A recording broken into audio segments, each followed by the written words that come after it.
All right. Assalamu alaikum and welcome to Physics Wala. And today is our first lesson of AS 9702 Physics. और आज हम थोड़ी सी setting कर लूँ, थोड़ी सेटिंग करनी पड़ेगी यार। आज मैं एक टेस्ट वीडियो रिकॉर्ड करने जा रहा हूँ। I am not sure if I am gonna keep this और नॉट, लेकिन लेट्स सी, अगर अच्छी बन गई तो फिर मैं इसको ऐड कर दूँगा। This is our first physics video for this year and this series जो कि हम लेके चलेंगे। तो हमारे पास है प्रीफिक्सेस। पहला सबसे इम्पोर्टेंट टॉपिक, जब भी आप फिजिक्स पढ़ने जाते हैं तो याद रखिए कि आपके लिए सबसे इम्पोर्टेंट है कि आप इसको पढ़ें। इसलिए मैं कभी भी किसी लेवल पे भी फिजिक्स पढ़ाऊँ, whether it's O levels, IGCSE या फिर ए लेवल्स, तो फिर मैं मेक श्योर करता हूँ सबसे पहले मैं फिजिक्स पढ़ाऊँ। अब फिजिक्स की जब अब बात आती है तो सबसे पहले देखें प्रीफिक्सेस में आपको ये प्रीफिक्सेस हैं जो ए लेवल्स में याद कर लेने चाहिए। अगर मैं आपको थोड़ा सा इसमें हाईलाइट करूँ चीज़ें, तो हम ओ लेवल्स में या IGCSE में तकरीबन माइक्रो से शुरू करते थे और हम मिली को कवर करते हुए सेंटी और किलो और मैक्सिमम मेगा तक जाते थे। लेकिन जब हम ए लेवल्स की बात कर रहे हैं तो ए लेवल्स के अंदर हमारे पास पीको, नैनो, गीगा और टेरा भी आएंगे। प्रीफिक्सेस क्या होते हैं? अगर आप ए लेवल्स की क्लास ले रहे हैं तो आपको बिल्कुल समझाने की ज़रूरत नहीं है, यू ऑलरेडी नो दैट। अलबत्ता इसको सही तरीके से अप्लाई करना ये हमारा काम है, ठीक है। तो इसके सिंबल्स गिवन है, इसकी वैल्यू गिवन है, ये आप लोगों ने याद कर लेना। बस मैं सादी सी बात ये करूँगा कि इसका नाम प्रीफिक्सेस इसलिए है क्योंकि ये यूनिट से पहले आते हैं और यूनिट की वैल्यू को चेंज कर देते हैं, ठीक है, जो प्रीफिक्सेस का बेसिक कॉन्सेप्ट है। अब इनको यूज़ कैसे करते हैं, इसके लिए मैं लाया हूँ आपके पास जुबैदा आपा के टोटके। अगर आप नहीं याद जुबैदा आपा कौन है तो लेट्स सी, ये रही हमारी जुबैदा आपा। और जुबैदा आपा भी कह रही हैं बहुत इजी है बेटा, आपने ऐसे ही इसको मुश्किल बनाया हुआ। तो जुबैदा आपा ने ना हमें सिखाए हैं इसके 3 तरीके, यानी कि इसकी बहुत लंबी चौड़ी डिटेल है, मैथमेटिकली हम इसकी बहुत डिटेल में जा सकते हैं, लेकिन very simple and straight forward.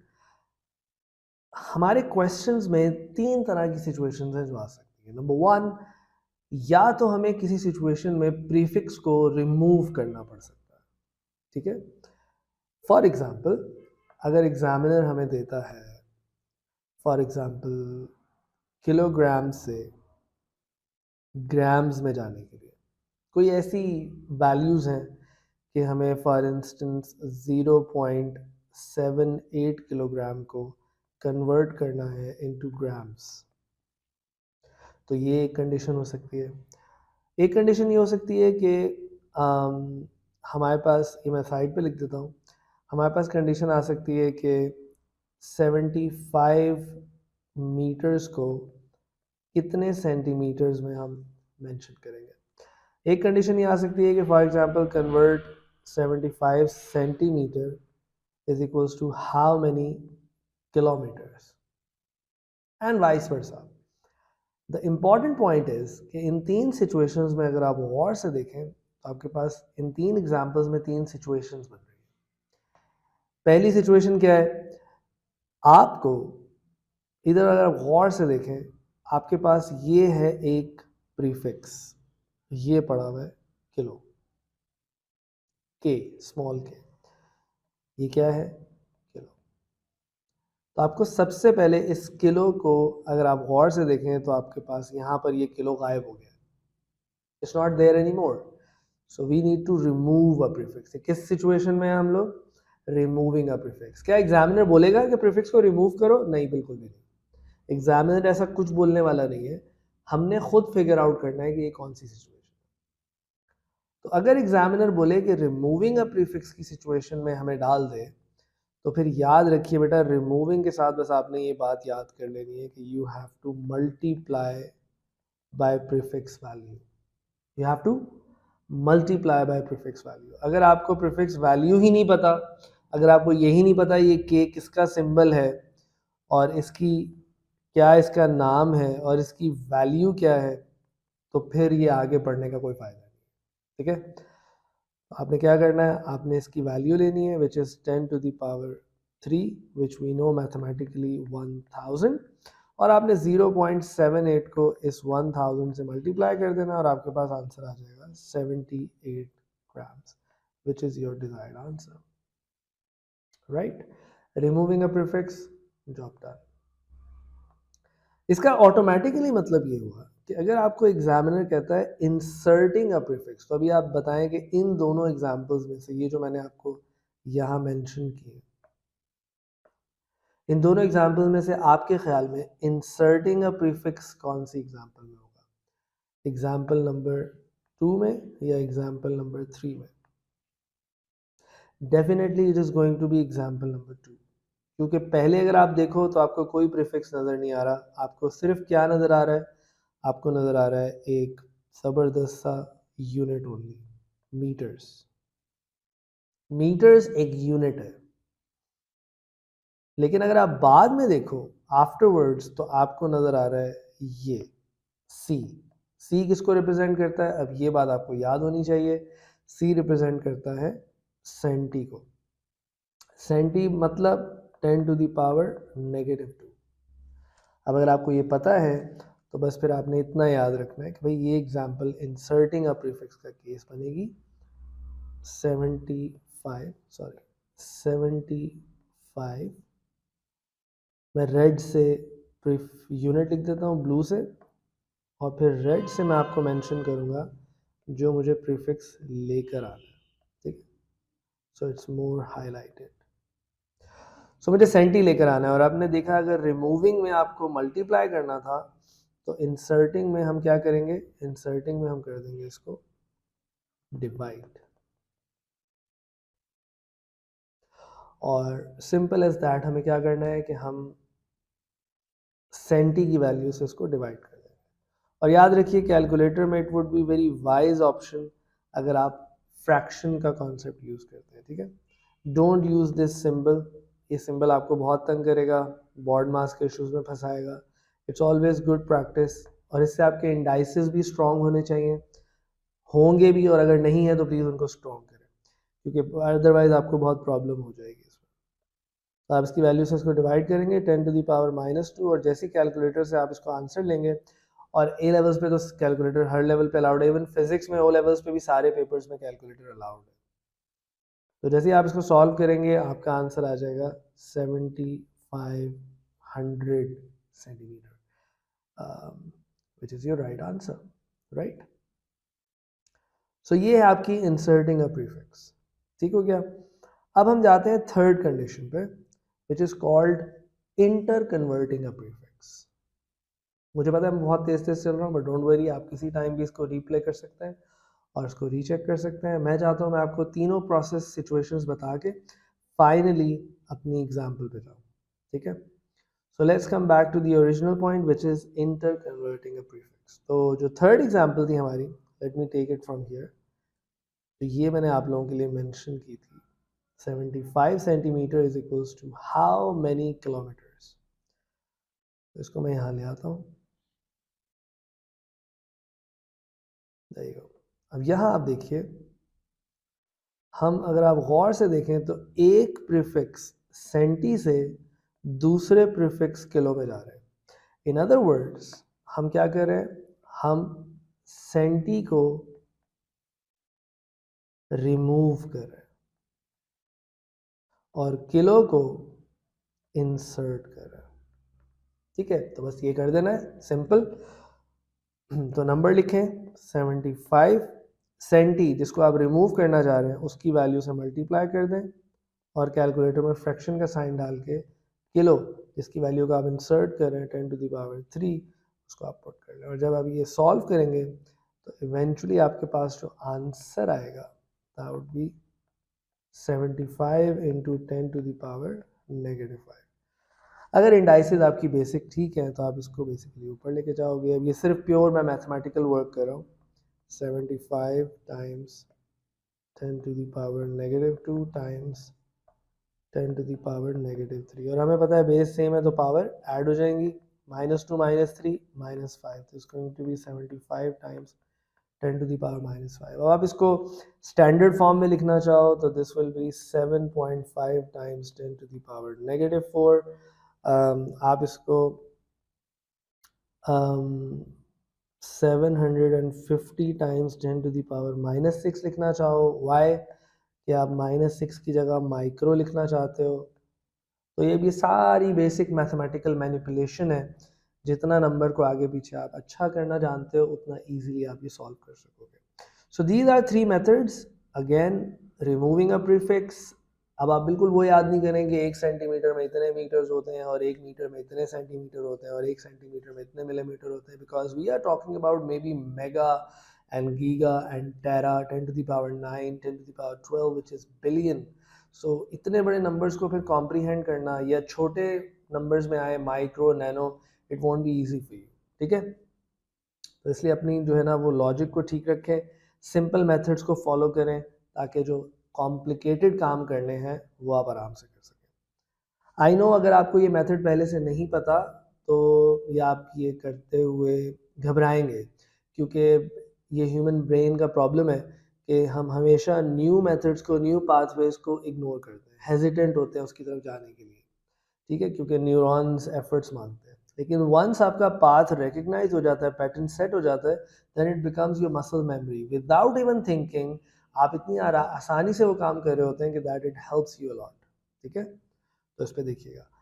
अच्छा, मैं ये क्वेश्चन आप लोगों के लिए लाया हूँ। यूजुअली ऐसे क्वेश्चन बहुत आते हैं हमारे एएस लेवल में, जहाँ पर एग्जामिनर क्या करता है, आपसे मे बी ये सिलेंडर गिवन है, इस सिलेंडर की आपको नज़र आ रहा होगा different dimensions, different physical quantities उसने दी हुई है।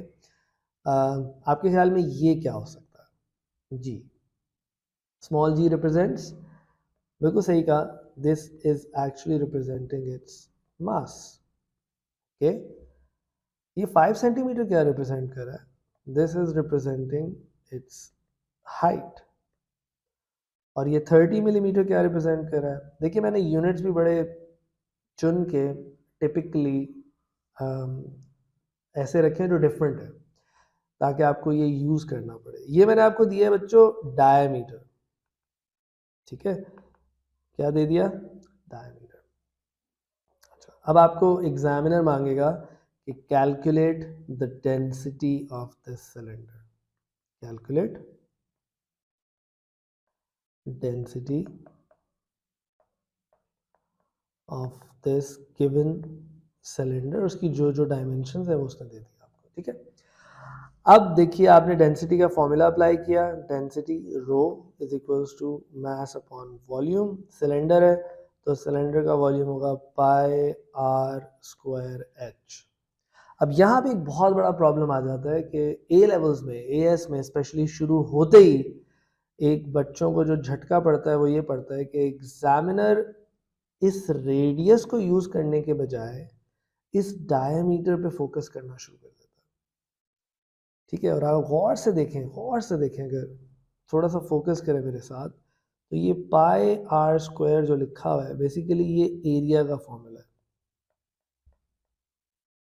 ठीक है, तो वो एरिया के फॉर्मूला को डायमीटर की फॉर्म में लिखने के लिए इसको इस तरह लिखता है, पाई डी स्क्वायर अपॉन 4। ठीक है, कभी बेसिक्स की वीडियो बनाऊंगा तो मैं कन्वर्जन दिखाऊंगा कि ये सेम एरिया जो कि रेडियस की फॉर्म में ये था, ये डायमीटर की फॉर्म में ऐसे कैसे हो गया। ठीक है, लेकिन ये बहुत ज़्यादा यूज़ करता है, ये आगे भी हमें इलेक्ट्रिसिटी में भी यूज़ होगा, डिफॉर्मेशन में भी यूज़ होगा। उसकी बेसिक वजह ये है कि एक्सपेरिमेंटली हम कभी भी रेडियस मेजर नहीं कर सकते। हम हमेशा कभी भी किसी वायर का, किसी सिलेंडर का, किसी रॉड का डायमीटर ही मेजर कर सकते हैं। तो to be very honest with you, the experimental value, the measured value what you take is diameter, not the radius. Radius उसका हाफ है, तो इसलिए वो इसको प्रेफर करता। बट एनीवेज, अभी मैं इसकी टेक्निकलिटीज़ में नहीं जाऊंगा, मैं सीधा सीधा सिंपल काम करूंगा, डायमीटर को कन्वर्ट कर दूंगा रेडियस में, which is going to be 15 millimetre. ठीक है, जो हमारा असल फोकस है हम उसके ऊपर बात करते हैं, और वो है इसकी डेंसिटी कैलकुलेट करना। तो मास बच्चों देखो, अब डेंसिटी या तो अपने ओरिजिनल यूनिट्स ग्राम पर सेंटीमीटर क्यूब में मेजर हो सकती है, या फिर डेंसिटी अपने एसआई यूनिट्स किलोग्राम पर मीटर क्यूब में। मैं चाहूँगा मैं किलोग्राम पर मीटर क्यूब में जाऊँ ताकि प्रीफिक्सेस का प्रॉपर गेम आए। तो देखिए अगर मुझे किलोग्राम पर मीटर क्यूब में जाना है, जैसे कि ये मैं लिखने वाला हूँ, तो सबसे बड़ा प्रॉब्लम तो ये आ रहा है कि मुझे जो मास दिया हुआ है 450 ग्राम्स, वो तो ग्राम्स में है, वो तो किलोग्राम्स में नहीं है, तो मुझे उसको पहले किलोग्राम्स में कन्वर्ट करना पड़ेगा। ठीक है, उसको किलोग्राम्स में कन्वर्ट कर लेते हैं भाई। तो किलोग्राम्स में कैसे कन्वर्ट होगा, अभी आप लोगों ने देखा 450, अब किलो को लेकर आना है, I have to insert it. तो इंसर्ट करने के लिए मुझे divided by kilo 10 to the power 3। अब इसका एक आसान, अगर आपकी मैथमेटिक्स अच्छी है तो मैं इसको ऐसे भी लिख सकता हूँ, और कैलकुलेटर में मैं ऐसे पुट करूँगा तो मेरे लिए ईजी है। ठीक है, तो मैं ऐसे लिखना ज़्यादा पसंद करूँगा। इसको मैं सिंप्लीफाई करके 0.45 kg भी लिख सकता हूँ, वो भी ठीक है। लेकिन क्योंकि जब आप सॉल्व कर रहे होते हैं आपके पास टाइम बहुत कम होता है, तो मैं ये आपको दिखाना चाह रहा हूँ कि आप इतनी मेंटल मैथ्स नहीं भी है तो कोई मसला नहीं है, आप सिंपल प्रोसेस करके कैलकुलेटर में जा सकते हैं। ठीक है, तो पहले मास आ गया हमारे पास 450 times 10 to the power 3। Okay, एक मसला तो हल हो गया। तो मास पुट करते हैं, we do that 450 times 10 to the power -3। अब हम जा रहे हैं वॉल्यूम पे। तो वॉल्यूम के लिए पहले तो हमारे पास आएगा पाई एज इट इज, आर है हमारे पास 15 मिलीमीटर, ये प्रॉब्लम है। देखिए वापस जाते हैं, 15 मिलीमीटर नहीं चाहिए मुझे, मुझे 15 मीटर्स चाहिए।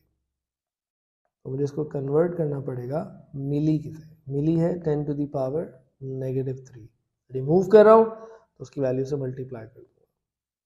ठीक है,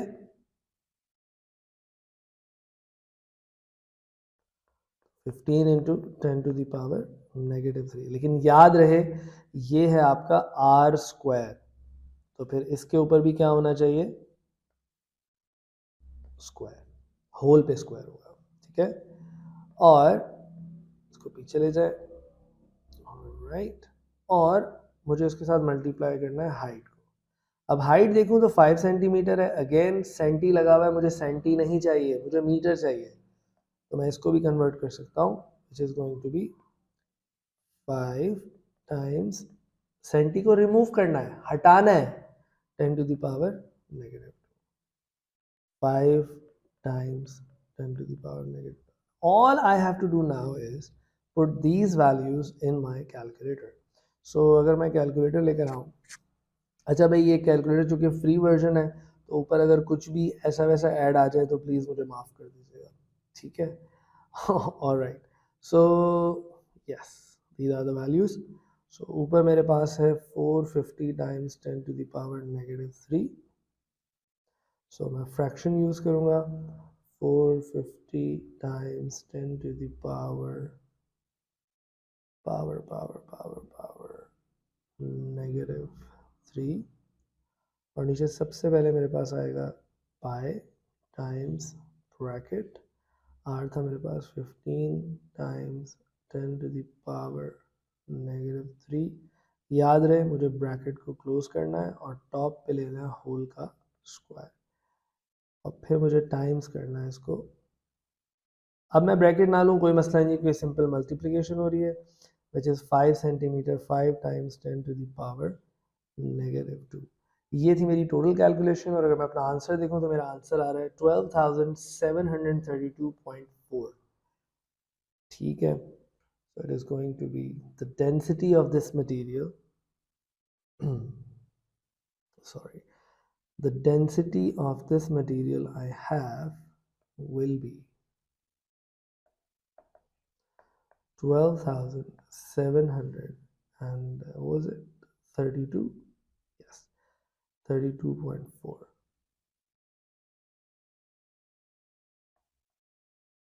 kg पर मीटर क्यूब।